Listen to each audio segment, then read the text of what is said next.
Welcome back to the Deep Dive. Today we're taking a close look at a piece of reflective writing called Echoes of the Manger, Embracing the Divine Invitation. And that title really, it really tells you everything up front. This isn't just a look back at history. No, it's framed as more of a manual, right? Exactly, a manual. It presents this historical story as a kind of timeless blueprint for how anyone should react when faced with what it calls a divine invitation in your own life. And the source really sets the tone immediately. It jumps right into the mood of it all, citing scripture to show that the expected response is, well, joyful and active. That's the foundation right there. It quotes Psalm 66, "Let all the earth cry out to God with joy." So right from the get-go, it's establishing this expectation. The idea is that the right response isn't, quiet doubt or just waiting around. It's supposed to be this immediate, positive, joyful kind of engagement. It expects dynamism. Okay, let's unpack this a bit. Because the overall mood is joy, but the source gives us two very distinct, almost contrasting ways to respond. It uses the story from Luke chapter 2. Right. You've got the shepherds on one hand and Mary on the other. Immediate external action versus quiet internal reflection. And the source seems to say this isn't a contradiction. It's the whole picture. It's a necessary balance. It has to be. The text really understands that, just action for action's sake can be shallow if it's not rooted in something deeper. And the reverse is true, too. Absolutely. Deep reflection that never leads to any kind of action. Right. Well, just becomes self-centered or, inert. You need both. So let's dive straight into that first model then. Yeah. Shepherds. We're in Luke 2. They've just gotten the news. They're the first to be invited. Why does the source put so much weight on their specific reaction? Well, the core lesson they teach us, and the text really focuses on this, is the beauty of responding immediately. Immediately. Yeah, the source elevates that immediacy to a kind of spiritual discipline. They don't sit around, making a pro-con list or worrying about their flocks. They go. That's such a great way to think about it, a spiritual discipline. Because I think for many of us, the first response is to overthink it. Intellectual paralysis. Exactly. And the source argues the value isn't just in what they did, but how they did it. It pulls out two specific characteristics that make the shepherd's response a model for all of us. Okay, so walk us through those. First, there's the immediacy, zero delay. They get the instruction and they act instantly. They're moving toward Bethlehem. So the lesson is that some invitations demand a kind of urgency. A haste, yeah. A sense that you have to say yes right now before the doubt and the logistics start to creep in and talk you out of it. And the second characteristic? Humility.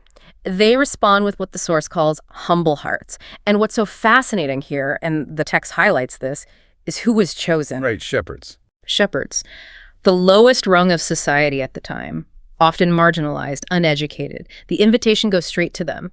The ones without social status or, intellectual pretension, they just show up with wonder, not calculation. And here's where it gets really interesting for me, because the text connects that external, humble action directly to an internal change.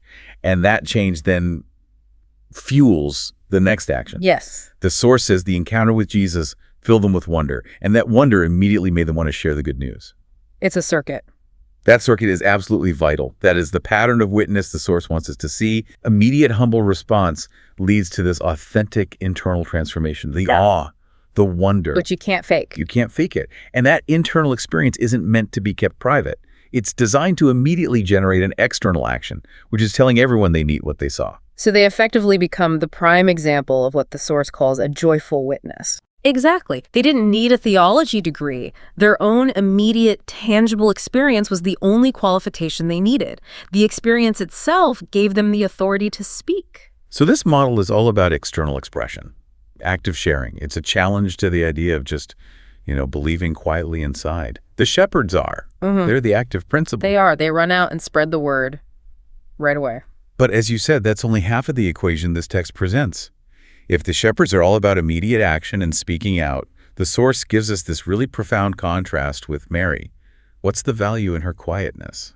Mary's model it's all about quiet reflection. The source uses her to highlight this equally critical internal process that's required when you receive something so huge. She doesn't run out into the street. No. She's described as treasuring these things, pondering them in her heart. In our world today, where every experience has to be immediately posted and shared, her quietness feels, well, it feels almost radical. This sacred pause. It is. And the text sort of answers the question of why this is important. It reminds us that God's works are often, and I'm quoting here, received deeply before they are fully understood. So you don't need to get it right away. Not at all. In fact, you probably can't. Mary models the patience you need to just let a profound truth settle in. She's protecting the moment, in a way, from all the noise. So she's treasuring it, holding it, Yeah. allowing the meaning to unfold over time instead of demanding to have it all figured out on day one. And the reflective text is very clear that Mary's quietness isn't a lack of response. It's a different kind of response. It's protective, it's sustained, it's an engagement with the mystery. That internal processing is what gives the event its weight, its longevity. Right. It ensures the divine moment isn't just some fleeting emotional high, but something that becomes the actual foundation of your life. So the source is really arguing that to embrace this invitation fully, you need both. You need the shepherd's haste and Mary's patience. One informs the other. Absolutely. I think of it like breathing. The shepherds are the sharp inhale, that rush of joy and recognition. And Mary is the slow, steady exhale, the process of integrating that truth into your very being. So, okay, what does this all mean for us today, to the listener? The source doesn't just leave these as historical examples. It brings them together, synthesizes them into a single daily instruction. And this is where the text really pivots into application. It's powerful. It takes these two models and issues a concrete daily invitation to welcome Christ daily.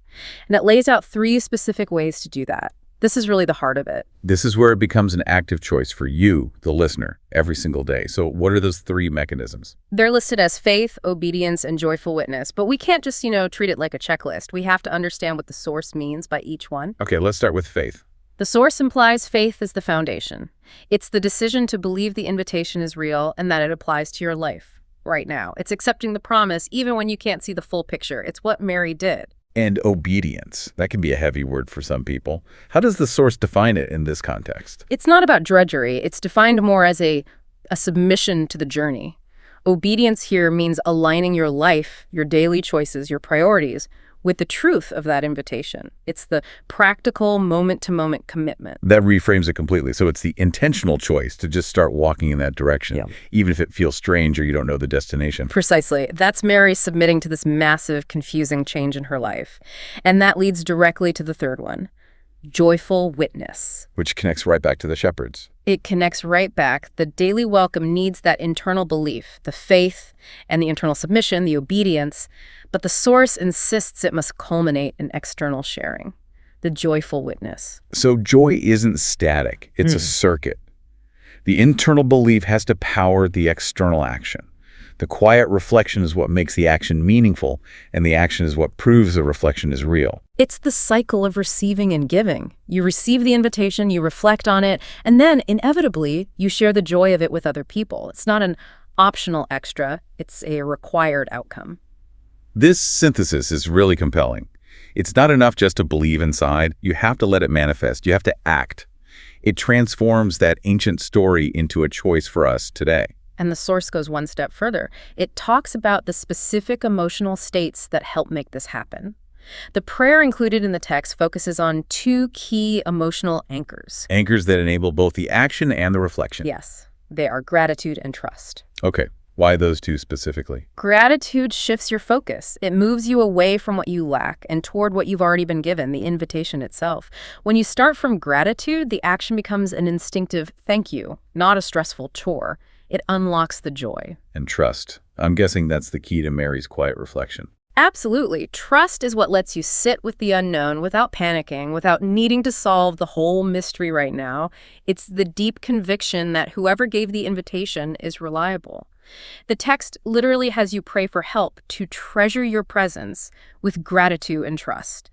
They are the stabilizers. What's also fascinating is how the prayer focuses on Jesus revealing himself to simple hearts. Yes. It brings it all back to the theme of humility we saw with the shepherds, that the greatest news wasn't delivered to the powerful or the PhDs, but to the simplest people.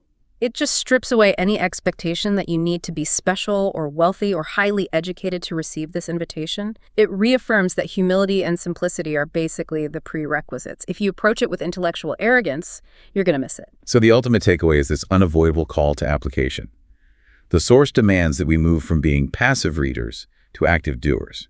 We've gone from a story about a manger 2,000 years ago to a direct instruction for how to live today. It closes the loop perfectly. The message is that the invitation is continuous, it's a daily offering, and our response has to be balanced: internal depth and external expression. So to summarize the core findings for you, fully embracing this divine invitation requires two things happening at once. First, the immediate, humble action we see in the shepherds, rushing out to respond.